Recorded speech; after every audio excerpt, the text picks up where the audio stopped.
నమస్తే, welcome to I dream. నేను వలి. ఇక్కడ మీకు కనిపిస్తున్నటువంటి మహిళ నేపాలీ పని మనిషి. నిన్న మీరందరూ వార్త చూస్తుంటారు. హైదరాబాద్ జూబ్లీ హిల్స్ ప్రశాసన్ నగర్లో ఐపీఎస్ అధికారులు నివాసం ఉండే ప్రాంతం, ఎక్కువగా వాళ్ళే ఉంటారు. అక్కడ రిటైర్డ్ ఐపీఎస్ అధికారి వినయ్ రంజన్ రే నివాసంలో ఈ నేపాలీ పని మనిషి పనిచేస్తూ ఉంది. అదును చూసి ఇంట్లో ఉన్నటువంటి ఆ ఐపీఎస్ అధికారి భార్య తనుజ ఉంది కదా, ఆమెని నోట్లో గుడ్డలు కుక్కేసి ఊపిరాడకుండా చేసి చంపేసి ఇంట్లో ఉన్నటువంటి నగదు బంగారం మొత్తం కూడా దోచుకుని వెళ్ళిపోయింది. సో ఆమె ఇంకొక ఇద్దరు సాయం తీసుకుంది. ఇతను ఇంకొక వ్యక్తి ఉన్నాడు. వీళ్ళ ముగ్గురు కలిసి దుర్మార్గంగా ఇంట్లో ఉన్నటువంటి ఆ యజమాని భార్యని చంపేసి డబ్బులతో ఉడాయించింది. అసలు ఈమె ఏ విధంగా పనిలో జాయిన్ అయింది, అసలు ఏంటి ఈమె ప్లాను, ఈమె స్టోరీ ఏంటో ఒక్కసారి మీకు వివరించే ప్రయత్నం చేస్తాను. ఈ నేపాలీ పని మనిషిని రిటైర్డ్ ఐపీఎస్ అధికారి వినయ్ రంజన్ రే సంవత్సరం క్రితం పనిలో పెట్టుకున్నాడండి. సంవత్సరం క్రితం పనిలో ఎందుకు పెట్టుకున్నాడు ఏమని అంటే, ఆ ఐపీఎస్ అధికారి తల్లి మంచానుంది, ఆమెకి సపర్యలు చేయటం కోసం ఈమెను పనిలో పెట్టుకున్నాడు. ఈమె కూడా మంచిగా పనిచేస్తున్నట్టుగా నటించింది. సంవత్సరం నుంచి చాలా బాగా యాక్ట్ చేస్తుంది. టైం చూసి కొట్టాలి అని చెప్పి మైండ్లో పెట్టుకుని ఫిక్స్ చేసుకుని ఉంది. సో చాలా బాగా నటిస్తూ నమ్మకాన్ని ప్రదర్శిస్తూ చేసింది. ఇంట్లో అందరితో మంచిగా అనిపించుకుంది. అరే మంచి మనిషి, మంచి పని మనిషి, ఏది చెప్పినా వింటుంది అని చెప్పి వాళ్ళకు కూడా అనిపించింది. 2 నెలల క్రితం అనుకుంటాను తల్లి చనిపోయిందండి. ఆ ఐపీఎస్ అధికారి తల్లి చనిపోయింది. చనిపోయిన తర్వాత చనిపోయినప్పటికీ మీరు పనిలో పెట్టుకున్నారు, కొనసాగించారు. ఎందుకంటే అది చెప్పిన మాట ఉంటుంది, బాగా పనిచేస్తుంది, మనకు కూడా తోడుగా ఉంటుంది, ఇంట్లో తనుజ గారికి తోడుగా ఉంటుంది, పిల్లలకు కూడా ఏదైనా పనులు చేసి పెడుతుంది అని చెప్పి బాగానే ఉంది కదా అని చెప్పి ఆమెను ఉంచుకున్నారు. ఇంట్లోనే పెట్టుకున్నారు. అట్లా పెట్టుకున్న తర్వాత నెల రోజుల క్రితం ఈ ఐపీఎస్ అధికారి బెంగళూరు వెళ్ళాడు. ఆయనకు కూడా కొంచెం హెల్త్ ప్రాబ్లమ్స్ ఉన్నాయి. ప్రకృతి వైద్యం చేయించుకోవడానికి అతను బెంగళూరు వెళ్ళాడు. సో అతను ఇంట్లో లేడు. ఇద్దరు పిల్లలు ఉన్నారు. వాళ్ళు 2nd ఫ్లోర్లో ఉంటారు. ఈమె భార్యాభర్తలు, ఐపీఎస్ అధికారి ఆయన భార్య 1st ఫ్లోర్లో ఉంటారు. సో అతను బెంగళూరు ఎలాగ వెళ్ళిపోయాడు కదా, 1st ఫ్లోర్లో ఈమె ఒక్కటే ఉంది, ఈమె బెడ్రూమ్లో. ఇక టైం చూసి ఏం చేసింది, ఇద్దరిని మాట్లాడుకుంది. అంటే వారం రోజులుగా రెక్కీ చేస్తున్నారంట. వాళ్ళు రావటం చూడటం, మనకి దొంగతనం చేయటానికి, ఇంట్లో ఉన్నదంతా దోచుకుపోవటానికి అనువైనటువంటి టైంని వాళ్ళంతా కూడా ఒకసారి రెక్కీ చేసుకున్నారు. ముందైతే సెక్యూరిటీ గార్డులు ఉంటారు. సో వాళ్ళు సెక్యూరిటీ గార్డులు పసిగట్టేస్తారు కదా, ముందు నుంచి వెళ్ళలేరు. ఈ ఇంటికి ఆనుకునే జిహెచ్ఎంసీకి సంబంధించిన ఒక చిన్న పార్క్ ఉందండి. ఈ పార్కు లోపలగా వెళ్ళి అర్ధరాత్రి సమయంలో 1 గంట టైంలో వీళ్ళిద్దరిని పిలిపించుకొని, వీళ్ళిద్దరిని పిలిపించుకొని ఆ జిహెచ్ఎంసీ పార్క్ ఉన్నటువంటి ఏరియా లోపలికి వెళ్ళి అటు నుంచి గోడ దూకి ఆమె లోపలున్న ఈ కల్పన డోర్లు తీసిపెట్టింది. వాళ్ళు లోపలికి వెళ్ళిన తర్వాత ఒక్కసారిగా బెడ్రూమ్లోకి వెళ్ళటం, ఆమెను చూడగానే ఒక్కసారిగా అలికిడి వచ్చింది. ఆమె కళ్ళు తెరిచి చూసింది. చూసేసరికి వెంటనే వచ్చినటువంటి ముగ్గురు కూడా ఆమె కాళ్ళు చేతులు పట్టుకుని కట్టేశారు. తర్వాత గుడ్డలు తీసుకుని నోట్లో కుక్కేసి అక్కడ ఉన్నటువంటి బంగారం డబ్బులు మొత్తం కూడా 2-3 బ్యాగుల్లో సరిదేసుకొని మరి ఎట్లా అయితే వచ్చారో అటు నుంచే మళ్ళీ ఆ వెనక నుంచి మళ్ళీ ఆ జిహెచ్ఎంసీ పార్క్ ఉంది కదా చిన్నది, అటువైపు దూకేసి ఈ జర్నలిస్ట్ కాలనీ నుంచి అట్లా పరిగెత్తుకుంటూ వెళ్ళిపోయి ఇక నాకు తెలిసి వాళ్ళు ఇతర రాష్ట్రాలకు దాటేసి ఉంటారు. చాలా రాష్ట్రాలు దాటేసి నేపాల్ వెళ్ళే ప్రయత్నం చేస్తుండొచ్చు. ఎందుకంటే సీసీ కెమెరాలో రికార్డ్ అయినాయి. సో ఈమె నేపాలీ మహిళ, తర్వాత ఆమెకు సహకరించినటువంటి వీడు ఇంకొకటి కూడా.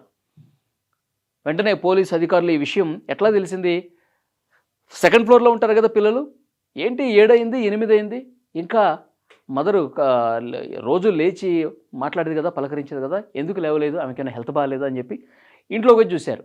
ఇంట్లోకి వచ్చేస్తే షాక్ పిల్లలకు కూడా. నోట్లో గుడ్డలు కుక్కున్నాయి, ఆమె లేవట్లేదు, అమ్మ అని చెప్పి పిలిచినా లేవట్లేదు, కాళ్ళు చేతులు కట్టేస్తున్నాయి, దోపిడీ దొంగలు పని అని అర్థమైపోయింది. ఇంట్లో చూస్తే పని మనిషి లేదు. అప్పుడు వాళ్ళకి అర్థమైంది పని మనిషి ఇంత దారుణంగా ప్రవర్తించింది, ఇంత నమ్మకంగా ఉండి ఇంత దుర్మార్గంగా ప్రవర్తించిందని చెప్పి వాళ్ళకి అర్థమైంది. వెంటనే హాస్పిటల్కి తీసుకెళ్లారు. హాస్పిటల్కి తీసుకెళ్తే అప్పటికే చనిపోయిందండి. ఒక ప్రైవేట్ ఆసుపత్రికి తీసుకెళ్తే చనిపోయింది మీ మదర్ అని చెప్పేసి డాక్టర్స్ కూడా చెప్పారు. సో బోరున విలిపించడం వాళ్ళ వంతైంది. అంటే నోట్లో గుడ్డలు కుక్కేయటం వల్ల గొంతు పిసికేసి నోట్లో బాగా గుడ్డలు కుక్కి ఆమె ఊపిరాడకుండా అపస్మారక స్థితిలోకి వెళ్ళిపోయి రాత్రంతా అలాగే ఉండటం వల్ల ఆమె చనిపోయింది. ఇది జరిగింది. నిన్న పోలీస్ అధికారులందరూ కూడా డీజీపీ సివి ఆనంద్ గారు, సిపి సజ్జనార్ గారు, తర్వాత ఇంకా ఐపీఎస్ అధికారులందరూ కూడా, పోలీసులందరూ కూడా అక్కడికి వచ్చి ఘటనా స్థలాన్ని పరిశీలించారు. అసలు ఏ విధంగా జరిగింది ఏంటనేది కూడా మొత్తం సీన్ కనిపించింది. వీళ్ళు వెళ్ళిపోతూ ఆ తనూజ ఫోన్ని స్విచ్ ఆఫ్ చేసేసి ఆ పార్కులోనే దూరంగా పడేశారు.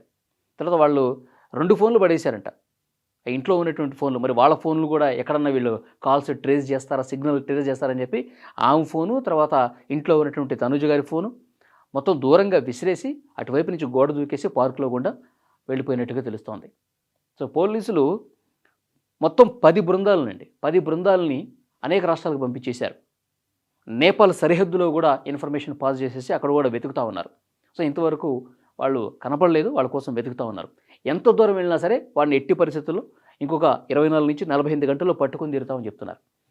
సిపి సజ్జనార్ గారు నిన్న మీడియాతో మాట్లాడుతూ, నేపాలీ పని మనుషుల్ని పెట్టుకునేటప్పుడు జాగ్రత్తగా ఉండండి. ఎవరిని పడితే వాళ్ళని పనిలో పెట్టుకుంటే ఇలాంటి దారుణాలే జరుగుతాయి.